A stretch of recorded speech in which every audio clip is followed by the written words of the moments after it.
चुनरी कर देगी छैया,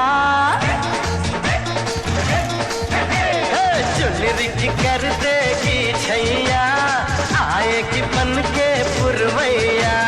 छोटे छोटे भाइयों के बड़े भैया आज बनेंगे किसी के सैया।